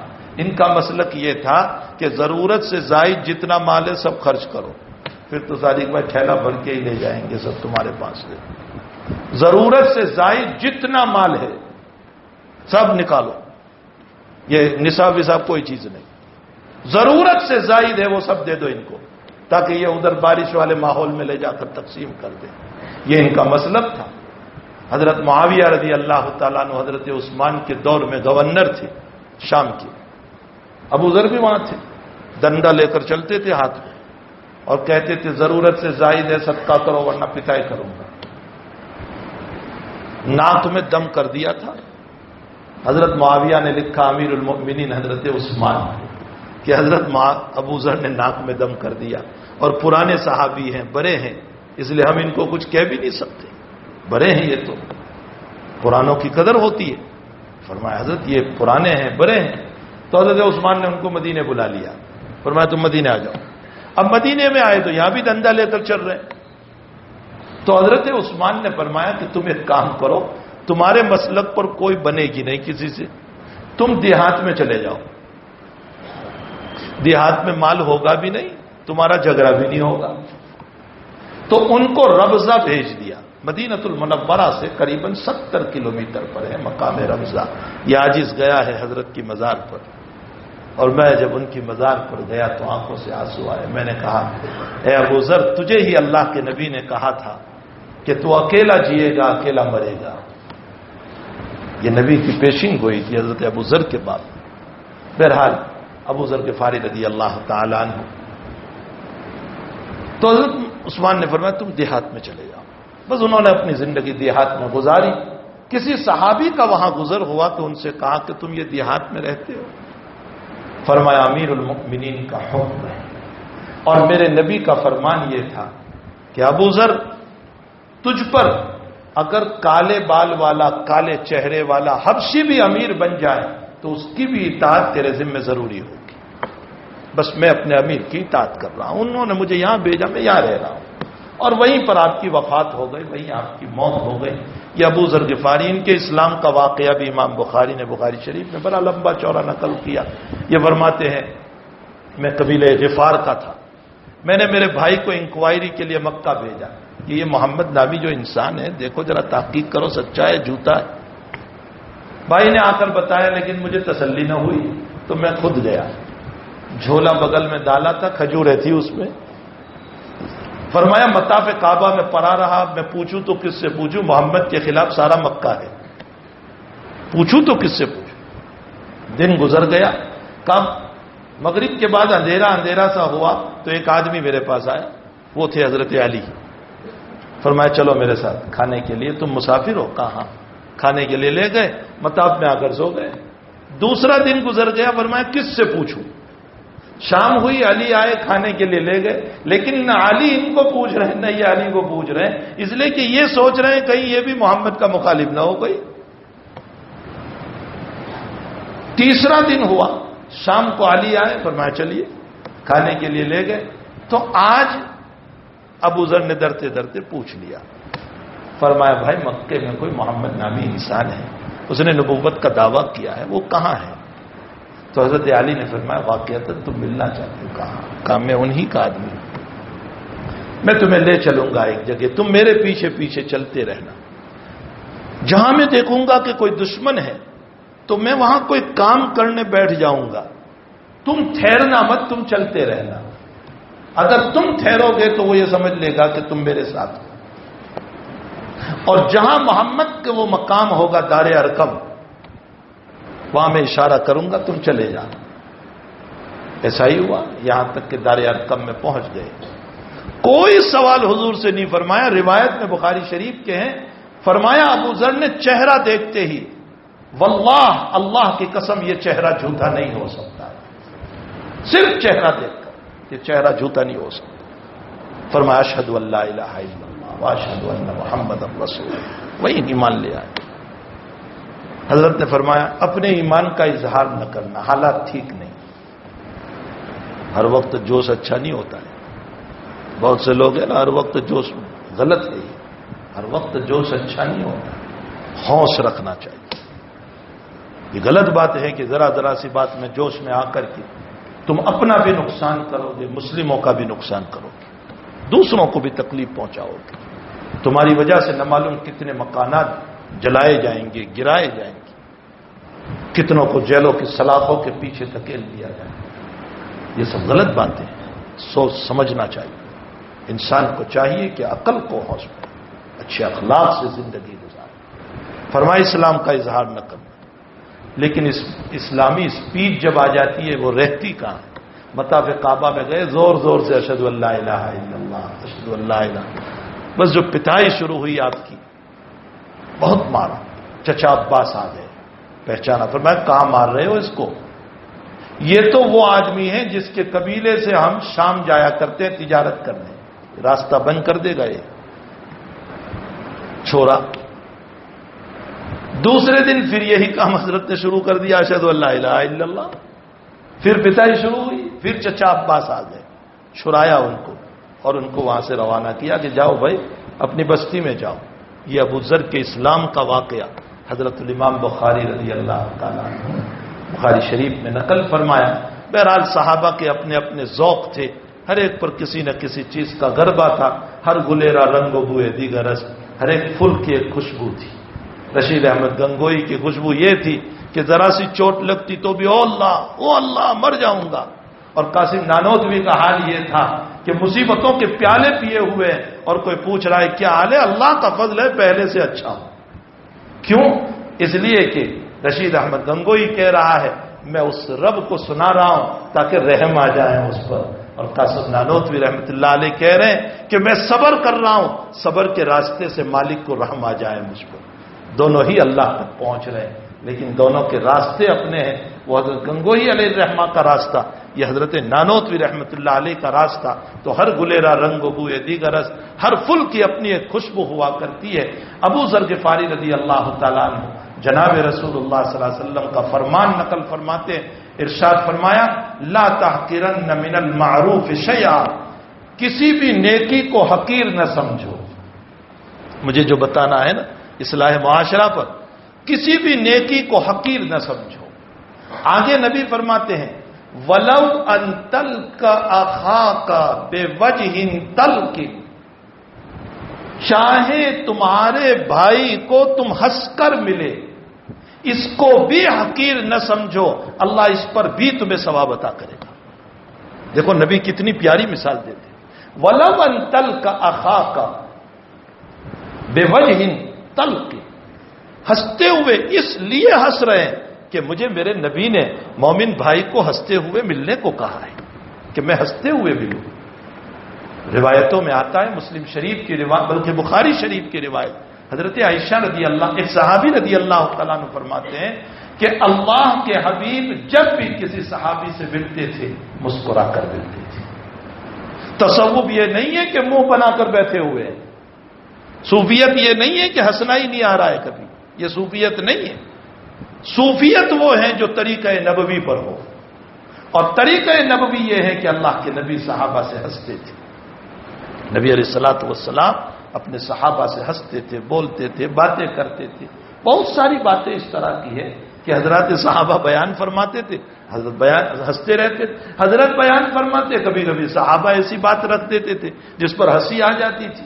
ایک صحابی رضی اللہ تعالیٰ عنہ بخاری شریف میں ہے، نماز پڑھی اور نماز پڑھنے کے بعد دعا کرنے لگے اللہم ارحم علی وعلی محمد ولا ترحم معنا احدا، اے اللہ مجھ پر رحم کر، محمد پر رحم کر، تیسرے کسی پر رحم نہ کرنا. حضرت ہنس پڑے. حضرت نے فرمایا لقد حجرت واسعا، تو نے اللہ کی وسیع رحمت کو تنگ کر دیا، سب کے لیے تو دعا کر. ہمارے حضرت کا ایک جملہ فرمایا جب سے میں امت کے حالات سن رہا ہوں کہ امت اس وقت حالات میں نے میرے لیے دعا مانگنا چھوڑ دیا. اللہم ارزقنی، اللہم اغفر لی، یہ جملہ میں نے چھوڑ دیا. میں صرف امت کے لیے دعا کر رہا ہوں کہ اللہ اس امت پر رحم فرما، اس امت پر رحم. تو حضرت نے فرمایا لقد حجرت واسعا، تو نے وسیع رحمت کو. ایک مرتبہ اللہ کے حبیب نے فرمایا، بخاری شریف میں ہے کہ قیامت کے دن ایک جنتی آئے گا اور اللہ سے کہے گا کہ اللہ مجھے کھیتی کرنا ہے، مجھے زمین دے. تو اللہ کہے گا کہ تو عجیب ہے، اتنی بڑی جنت ملی، ابھی کھیتی کو کیا کرے گا تو وہ کہے گا میں دنیا میں کھیتی کرتا تھا، مجھے شوق ہے. تو حضرت الحق جل مجدہ کہیں گے یہ زمین ہے، جا کھیتی کر. اب وہ کھیتی کرے گا تو اللہ دانا بھی دیں گے، وہ دانا لے کر چلے گا ادھر سے ادھر، وہ بڑے بڑے درخت ہو جائیں گے. لیکن وہ کیا کرے گا اس کو؟ وہاں پٹارے تھوڑے ہی ہیں کہ بھرے گا اس کو، کیا کرے گا اس کو؟ ابھی تو حضرت یہ بات بیان فرما رہے تھے اور ایک دیہاتی صحابی بیٹھے ہوئے تھے. انہوں نے کہا یا رسول اللہ یہ کوئی آپ کا مہاجر ہوگا یا انصار ہوگا؟ ہم نہیں ہوں گے. کیوں؟ وہ کہنے لگے کہ اللہ کے حبیب یہ کھیتیوں کا مسئلہ تو یہی لوگ کرتے ہیں، ہم تو جانور والے ہیں، یعنی ہم تو جانور پالتے ہیں، دودھ نکالتے ہیں، اس لیے کھیتی ویتی ہم کرتے ہی نہیں تاکہ ہم قیامت میں مانگیں گے. فضحک رسول اللہ صلی اللہ علیہ وسلم، حضرت ہنس پڑے اور ہنس کر اتنے ہنسے کہ آپ کے انیاب مبارک کھل گئے، بہت سارے دانت حضرت کے کھل گئے. ایک مرتبہ ایک صحابی آئے بخاری شریف میں، فرمایا حضرت سواری کے لیے اونٹنی چاہیے. تو حضرت نے فرمایا اونٹنی کا بچہ دوں گا. وہ کہنے لگے حضرت سواری میں بچہ تھوڑے ہی کام آتا ہے، بڑی اونٹنی چاہیے. حضرت نے فرمایا ارے عجیب آدمی ہے، ثقیلت کا امک، تیری ماں تجھ کو روئے، جتنی بڑی بڑی اونٹنی ہے وہ اپنی ماں کا تو بچہ ہی ہے. حضرت نے مذاق فرمایا تھوڑا سا کہ وہ کتنی بڑی اونٹنی، بھائی یہ بڑے بڑے ہو گئے ہیں تو ماں کے بچے ہی، تم کتنے ہی بڑے ہو جاؤ ماں کے تو بچے ہی ہو. فرمایا وہ اونٹنی بڑی سے بڑی ہوگی، وہ ماں کا تو بچہ ہی ہوگی. یہ مسئلہ نہیں ہے کہ حضرت ہنستے نہیں تھے. صحابی فرماتے ہیں کتاب الادب کی روایت بخاری شریف میں، آج جب ملتے تھے تو مسکرا کر ملتے، ہنس کر ملتے. حضرت عائشہ رضی اللہ تعالیٰ عنہ فرماتی ہے میرے آقا جب بھی گھر میں تشریف لائے ہمیشہ مسکرا کر مجھے ملے، ہمیشہ مسکرا کر مجھے. فرمایا آپ گھر میں تشریف لاتے تھے تو مسکرا کر. روایت میں آتا ہے شوہر کو چاہیے کہ بیوی کو مسکراہٹ سے ملے اور بیوی کو چاہیے کہ شوہر سے مسکراہٹ. ہمارے ڈاکٹر عبدالحی صاحب رحمۃ اللہ علیہ جو حضرت اقدس تھانوی رحمۃ اللہ علیہ کے اجل خلفاء میں سے، فرمایا کہ بھائی بیوی سے مسکرا کر ملا کرو، اس لیے کہ اس کو تو مسکرانے کو دوسروں کے ساتھ حرام کہہ دیا گیا ہے، وہ تو کسی سے مسکرا ہی نہیں سکتی. اگر تم بھی مسکرا کر نہیں ملو گے تو اس کا کیا ہوگا؟ فرمایا اس سے مسکرا کر ملو، لیکن اس کو بھی چاہیے کہ مسکرا کر ملے. یہ نہیں کہ مرد ہی کے ذمے ہے، اس کو بھی چاہیے کہ وہ بھی مسکرا کر ملے. یہ نہیں کہ اتنا بڑا منہ کر کے بیٹھی ہو جیسے مکھی نے چاپ لیا ہو، جیسے شہد مکھی کاٹ لیتی ہے نا، یا جیسے بھیڑ اور ہٹکامن کاٹ لیتی ہے، ایسا چہرہ بنا کر کے نہ بیٹھے. اس کو بھی چاہیے کہ محبت سے ملے. صحابہ کی اور صحابیات کی زندگی کو پڑھے. ان کو چاہیے کہ صحابیات نے اپنے شوہروں کے ساتھ، ابو طلحہ آئے اور فرمایا بچے کا کیا ہوا؟ فرمایا ہدا، اطمینان ہے. حتیٰ کہ رات میں مجامعت کی اور صبح کو جانے لگے مسجد تو فرمایا سنو بچے کا انتقال ہو گیا ہے. فرمایا تو نے رات نہیں کہا؟ فرمایا تم سفر سے آئے تھے، اگر میں کہہ دیتی تو تمہاری تھکاوٹ پہ تھکاوٹ ہو جاتی. میں نہیں چاہتی تھی تم کو تکلیف پہنچے. میری مائیں، میری بچیاں سن رہی ہے، اگر یہ اخلاق اپنائے، اگر میری بیٹیاں سن رہی ہیں یہ اخلاق اپنائے، میں نہیں چاہتی تھی آپ کو تکلیف ہو. فرمایا مجامعات بھی تو نے کروائی مجھ سے اسی رات میں، روایت میں. فرمایا میں جانتی ہوں کہ جب آپ میرے ساتھ مشغول تھے تو میں نے اپنے دل پر کتنا بڑا پتھر رکھا تھا، میں جانتی ہوں، لیکن تمہاری تعب اور تکلیف کو مد نظر رکھتے ہوئے میں نے ظاہر نہیں ہونے دیا تاکہ تمہیں تکلیف نہ ہو، تمہیں راحت ہو. یہ ایک عورت کی ذمہ داری بنتی ہے. صحابی اتنے خوش ہوئے ابو طلحہ کہ بجائے اپنی محلے کی مسجد میں نماز پڑھنے کی مسجد نبی میں گئے اور نماز کے بعد حضرت کو پورا واقعہ سنایا. تو حضرت نے بھی تعجباً پوچھا، بخاری شریف میں ہے حل عرستم اللیلہ، ارے اس عالم میں تم نے رات بھی گزاری، یعنی تم نے ملاقات بھی کی؟ فرمایا جی یا رسول اللہ. حضرت نے فرمایا اللہ سے دعا ہے کہ آج کی رات میں جو ملاقات ہوئی اللہ تجھے ایسی اولاد دے کہ جو حافظ قرآن ہو. بخاری شریف میں حفظ قرآن پر یہ فضیلت بیان کی، حافظ قرآن ہو. بخاری شریف میں ہے کہ وہ لڑکا پیدا ہوا اس ملاقات سے اور وہ حافظ قرآن بنا، اور اس سے 9 لڑکے پیدا ہوئے، وہ بھی سب حافظ قرآن بنے. اور اس روایت کے ذیل میں محدثین نے لکھا ہے کہ نبی کی اس دعا کی برکت سے 300 سال تک ان کی نسلوں میں فقہا اور محدثین پیدا ہوتے رہے. 300 سال تک. ایک عورت کے اخلاق جب اچھے ہوتے ہیں اور وہ شوہر کے ساتھ حسن اخلاق سے ملتی ہے اور صبر کا گھونٹ پی لیتی ہے تو پھر اللہ اس کی نسلوں میں اولیاء پیدا کرتے ہیں، حفاظ پیدا کرتے ہیں، صلحاء پیدا کرتے ہیں، دین کے دائی پیدا کرتے ہیں. اور ایک عورت کا مزاج ہر وقت جھگڑنے کا ہوتا ہے، شوہر کو ستانے کا ہوتا ہے، تکلیف پہنچانے کا ہوتا ہے، تو نتیجہ یہ ہوتا ہے کہ وہ اولاد بھی اپنے باپ کے ساتھ وہی معاملہ کرے گی، وہ اولاد بھی اپنی ماں کے ساتھ وہی معاملہ کرے گی. اور سنو، جب ماں باپ کی بات آئی تو میں عرض کروں، مسلم شریف میں روایت ہے جناب رسول اللہ صلی اللہ علیہ وسلم نے فرمایا، حضور پاک صلی اللہ علیہ وسلم کا ارشاد ہے، آپ کا ارشاد گرامی ہے کہ تمام اعمال کی جزا و سزا قیامت میں ہوگی، اچھا بھی برا بھی، لیکن ایک عمل وہ ہے جس کی جزا و سزا دنیا ہی میں ہوگی.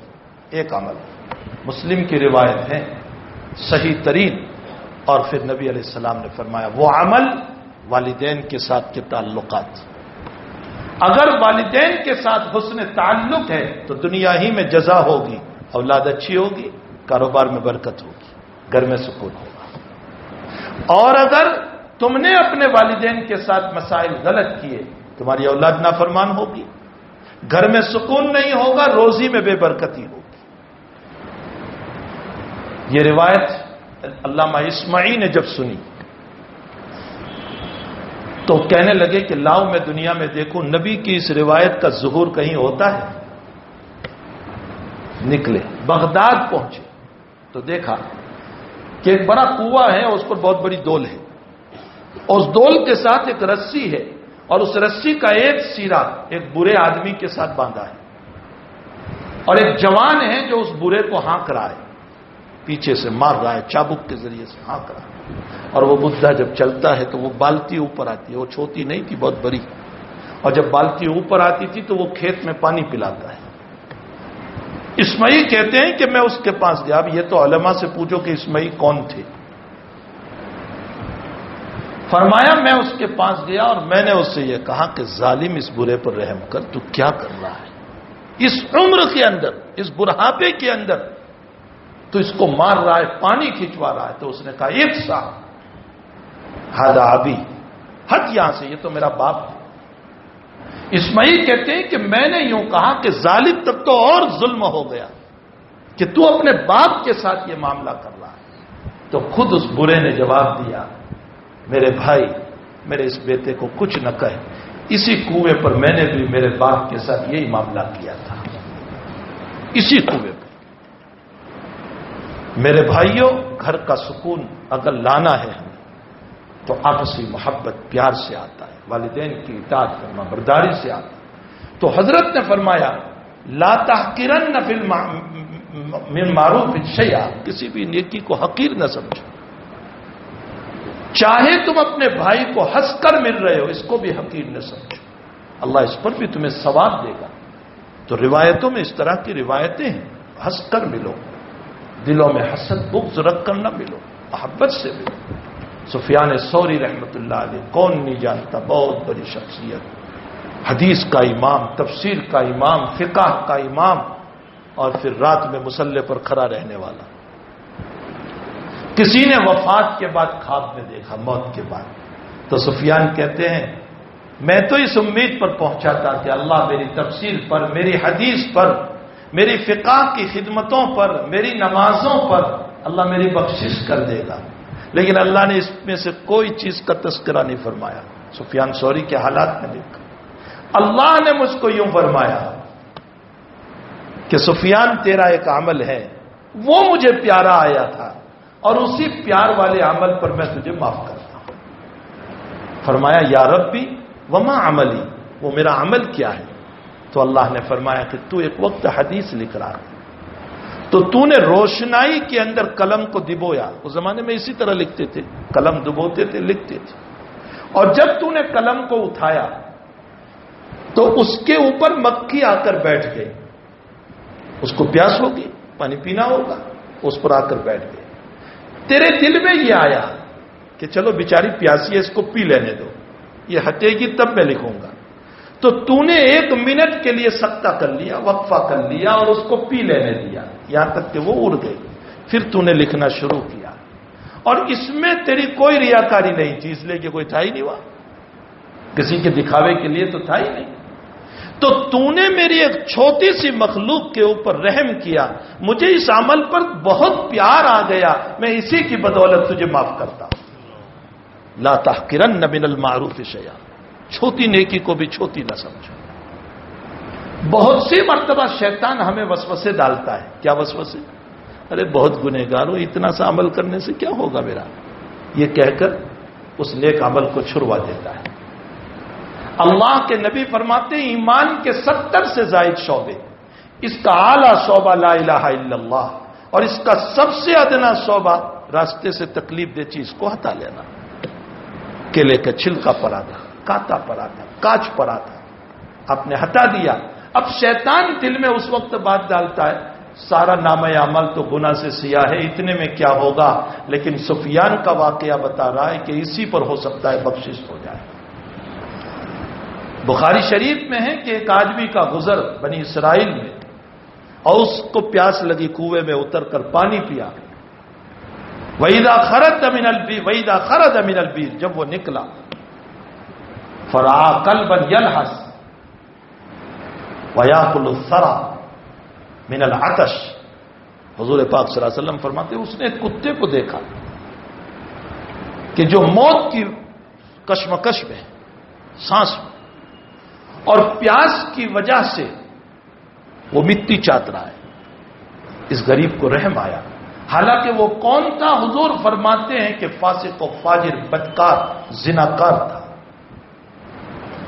اس کو رحم آیا، وہ کنویں میں اترا، اس نے اپنے چمڑے کے موزے میں پانی لیا، اور پانی کو موزے کو دانت میں پکڑا، اور پکڑ کے اوپر آیا، اور اس موزے کو اس کے سامنے خالی کر کے پانی پلایا۔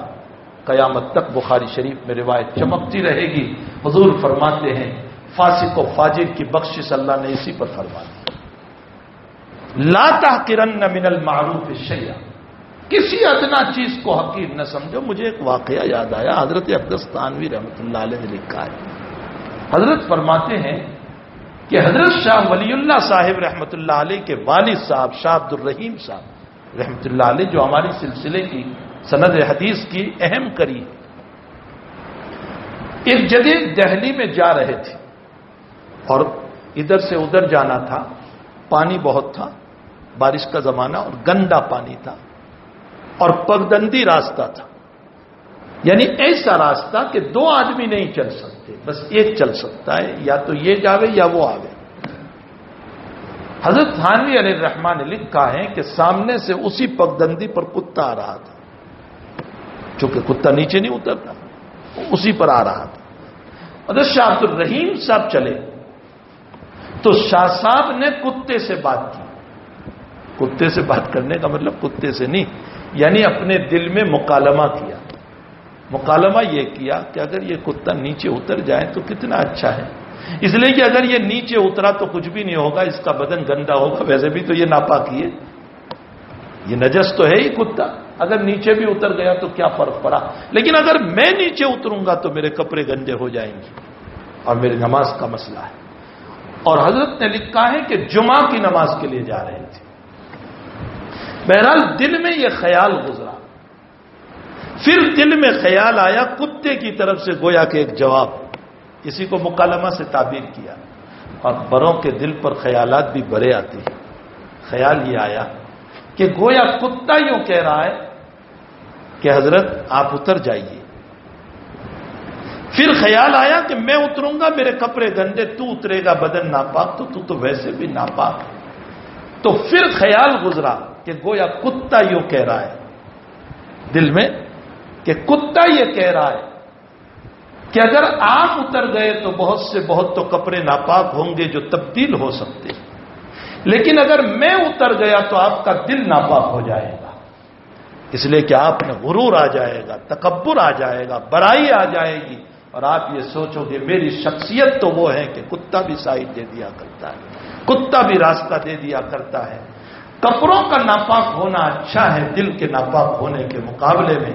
حضرت اقدس تھانوی رحمۃ اللہ علیہ نے لکھا ہے کہ جب یہ خیال گزرا تو حضرت شاہ عبد الرحیم صاحب واپس آ گئے الٹے پاؤں، اور کتے کے نکلنے کے بعد حضرت تشریف لے گئے، فرمایا کہ آپ کے حالات میں لکھا ہے کہ جناب رسول اللہ صلی اللہ علیہ وسلم نے خواب میں فرمایا کہ تو نے اپنے دل کو ناپاک ہونے سے بچا لیا۔ میرے بھائیوں، لا تحقرن من المعروف شیئا، کسی گناہ کو بھی چھوٹا نہ سمجھو، اس لیے کہ چنگاری سے آگ لگ جاتی، اور کسی نیک عمل کو بھی حقیر نہ سمجھو، اس لیے کہ معمولی عمل پر بھی اللہ معاف کر دیا کرتا ہے۔ اس لیے ہمیں چاہیے کہ اعمال کرتے رہیں، گناہوں سے اپنے آپ کو بچاتے رہیں، دعاؤں کا اہتمام رکھیں، نمازوں کا اہتمام رکھیں، حسن اخلاق سے رہیں، برے اخلاق سے اپنے آپ کو بچائیں، جوش سے کام نہ لیں، ہوش میں چلیں، امت کا تعاون کریں، گری ہوئی امت کو اٹھائیں، ان کی مدد کریں، جس طرح بھی مدد کر سکتے ہو، باتوں سے، مشورے سے، پیسوں سے، جس طرح بھی مدد کر سکتے ہو، امت کی مدد کریں۔ میں جزائے خیر دیتا ہوں، اور میں دعا کرتا ہوں اللہ جزائے خیر دے ہمارے ساتھی کوئی مولانا وغیرہ، مجھ سے تو نہیں ہو پاتا، یہ لوگ بیچارے کرتے رہتے ہیں، اللہ ان کے عمر میں، علم میں، اللہ تعالیٰ ان کے کاموں میں برکت دے، حسد، شرور، فتن سے حفاظت کریں، اور اللہ آپ سارے ہی لوگوں کی، ہماری سب کی اللہ حفاظت کریں حاسدین کے حسد سے۔ حالات نازک سے نازک ہیں، اور ایمان کی حفاظت ضروری ہے۔ حالات نازک سے نازک ہیں، اور یانیت، بے حیائیاں، بدماشیاں، گنڈا گردیاں، غلط دعوتیں، یہ ایک طرف، دوسری طرف حکومت کے مسائل، اور ان کے بیچ میں ہمیں اپنے ایمان کو بچانا ہے۔ کشجرۃ طیبۃ اصلھا ثابت وفرعھا فی السماء، اپنے ایمان کو اتنا مضبوط بناؤ جیسے کھجور کا درخت اندر میں بھی گہرا ہے، اوپر بھی بلند ہے۔ اپنے ایمان کو بھی ایسا بناؤ کہ اندر میں اتنا مضبوط ہو کہ دنیا کی کوئی طاقت میری دولت لے لے تو لے لے، مکان لے لے تو لے لے، سب کچھ ہو سکتا ہے، میرا ایمان نہیں دے سکتا۔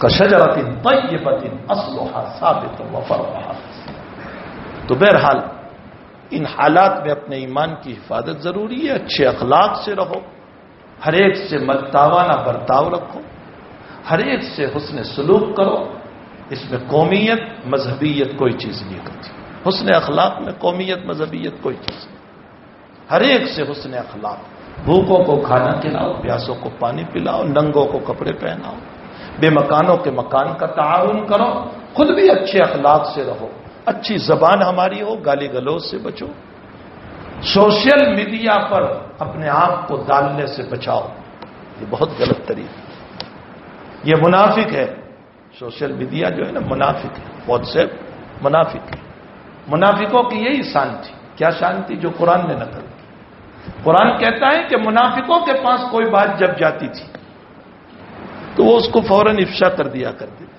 پھیلا دیا کرتے تھے، حالانکہ بہتر یہ تھا کہ وہ اللہ کے رسول سے یا ان کے صحابہ سے یا علماء سے پوچھے کہ یہ بات پھیلانے جیسی ہے یا نہیں، لیکن بس ویسے ہی پھیلا دے۔ تو واٹس ایپ کیا کر رہا ہے؟ جو آیا پھیلایا، جو آیا۔ آج وہ باتیں خود مسلمان پھیلا رہے جس سے مسلمان خود مایوس ہو رہا ہے کہ اب ہمارا کیا ہوگا۔ یہ مایوسیوں کے پیغام امت کو نہ دو، یہ مایوسیوں کے پیغام نہ دو۔ کوئی واٹس ایپ پر ڈال رہا ہے کہ کعبۃ اللہ کے اوپر خنزیر بٹھایا، لا حول ولا قوت الا باللہ، یہ بیکار کی بات ہے، اس لیے اس سے بہت پرہیز کرو۔ یہ سب غلط سلط باتیں اس کے اوپر چلتی رہتی ہے، ہمیں چاہیے کہ اس سے اپنے آپ کو بچائیں، اپنی زندگی کو تعلق مع اللہ والی بنائیں، اللہ سے تعلق رکھو۔ خدا پاک کی قسم، وہ اللہ کالی رات میں چلنے والی کالی چونٹی کی آواز کو سنتا ہے اور دیکھتا ہے، وہ میرے اور آپ کے اعمال کو بھی دیکھ رہا ہے۔ ہمیں کسی کو کہنے کی ضرورت نہیں ہے کہ میں کیا کر رہا ہوں، وہ خود دیکھ ہی رہا ہے۔ اور میری آپ کی نمازوں پر، دعاؤں پر، حسن اخلاق پر اس کی رحمتیں اترے گی۔ اللہ ہم سب کو عمل کی توفیق عطا فرمائے، غلط اخلاق سے حفاظت فرمائے اور معاشرے کی اللہ اصلاح فرمائے۔ بہت وقت سے مجھے کہتے رہتے تھے کہ اور 2-3 مرتبہ وعدہ کر کے میں بھی ایفائے عہد نہ کر سکا، ٹوٹ گیا وعدہ۔ میں نے کہا میں آؤں گا، وقت بھی دیا، پھر نہیں آ سکا۔ تو آج تو میرے پاس اتنا پکا وعدہ لیا تھا کہ رسی ٹوٹے ہی نہیں۔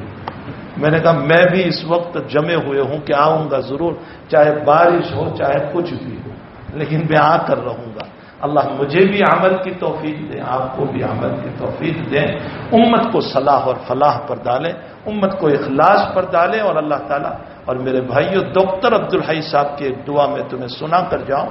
ڈاکٹر عبدالحی صاحب فرماتے ہیں روزانہ صبح اٹھو تو یہ دعا کرو، اے اللہ تو ہی مجھے صراط مستقیم پر چلا سکتا ہے، تو ہی مجھے سیدھے راستے پر چلا سکتا ہے۔ اے اللہ میں کوشش کروں گا صراط مستقیم پر چلنے کی، لیکن میں کمزور ہوں، اور میری کمزوری کی بنیاد پر کبھی غلط دعوت، کبھی عریانیت اور بے حیائی مجھے گناہ کی طرف کھینچ لے گی۔ اگر تو نے مجھ کو اس وقت نہیں پکڑا تو میرے رب پھر میں بچ نہیں سکتا۔ میں تجھ سے مدد چاہتا ہوں کہ اللہ جب میں گرنے لگوں تو تو مجھے پکڑ لینا، تاکہ میں صراط مستقیم پر چلتا رہوں۔ اسی کو حضور پاک صلی اللہ علیہ وسلم نے حدیث قدسی میں فرمایا، ان العبد اذا تقرب الی شبرا تقربت الیہ ذراعا واذا تقرب الی ذراعا تقربت الیہ باعا واذا اتیتنی یمشی اتیتہ ہرولا۔ جب تو ایک بالشتہ آتا ہے میں ایک ہاتھ آ جاتا ہوں، اور جب تو ایک ہاتھ آتا ہے تو میں 2 ہاتھ دوڑ پڑتا ہوں، تو چل کر آتا ہے میں دوڑ کر آ جاتا ہوں۔ مطلب تم مجھ سے مانگ لے پھر میں تیری مدد کروں گا۔ اللہ ہم سب کو اپنے رب سے مانگنے والے بنائے۔ الحمدللہ رب العالمین والعاقبۃ للمتقین والصلاۃ والسلام علی سید الانبیاء والمرسلین وعلی آلہ وصحبہ اجمعین۔ اللهم صل وسلم دائما ابدا على حبيبك خير الخلق كلهم۔ ربنا آتنا في الدنيا حسنة وفي الآخرة حسنة وقنا عذاب النار۔ اللہ گناہوں کو معاف فرما، قصوروں سے درگزر فرما۔ اللہ اس مجمع پر نظر کرم فرما، نظر عنایت فرما، نظر رحمت فرما۔ اللہ ہمیں معاف فرما دے۔ اللہ اگر تو نے معاف کر دیا تو اللہ تیرا کچھ نہیں بگڑے گا، ہمارا بیڑا پار ہو جائے گا۔ اللہ ہم خاطی ہیں، خطا کار ہیں، سب کچھ صحیح، لیکن اس بھٹکے ہوئے زمانے میں بھی تیرے ہی نام لینے والے تیرے بندے ہیں، تیرے محبوب کے امتی ہیں۔ اللہ آپ رحم و کرم کا معاملہ فرما دیجئے۔ تجھے تیرے محبوب کا واسطہ مغفرت فرما دے، تجھے تیرے قرآن کا واسطہ مغفرت فرما دے، تجھے تیری ذات کا واسطہ رحم و کرم کا معاملہ فرما دے۔ اے اللہ جو امت کے لیے دور دھوپ فکریں کر رہے ہیں، اے اللہ کھلانے پلانے کا انتظام ان کے، اللہ ان کی محنتوں کو قبول فرما، دینے والوں کو قبول فرما، سب کی نسلوں میں علماء صلحاء دین کے داعی پیدا فرما، حفاظ کرام پیدا فرما۔ اللہ بیماروں کو شفا عطا فرما، مرغوبین کی مغفرت فرما، پریشان حالوں کی پریشانیوں کو دور فرما، بے قصور قید و بند میں ہے رہائی نصیب فرما۔ اے اللہ جو غلط مقدمات میں ہیں اللہ رہائی عطا فرما، علماء و صلحاء کے آبرو عزت کی حفاظت فرما۔ اے اللہ سب کو رہائی عطا فرما، پریشانیوں سے سب کی حفاظت فرما۔ الہ العالمین ہمارے بیماروں کو شفاء دائمہ عطا فرما، ہمارے مرحومین کی قبروں کو نور سے منور فرما۔ اے اللہ اس بستی پر آئے دن کسی نہ کسی بہانے سے اللہ فتنے ہوتے رہتے ہیں، اللہ ان فتنوں سے سب کی حفاظت فرما، سب کے کاروبار کی، سب کے مال دولت کی، سب کے مکان جائیداد کی، سب کے بیوی بچوں کی، اور سب سے بڑھ کر ایمان کی حفاظت فرما۔ اے اللہ ہم سب کی ضرورتوں کو دست غیب سے پورا فرما، ہماری دعاؤں کو اپنے فضل و کرم سے قبول فرما۔ صلی اللہ علیہ نبی کریم برحمتک یا ارحم الراحمین۔ میں سلام کر دیتا ہوں، مسافر میں بہت دیر ہو جائے گی۔ السلام علیکم ورحمۃ اللہ۔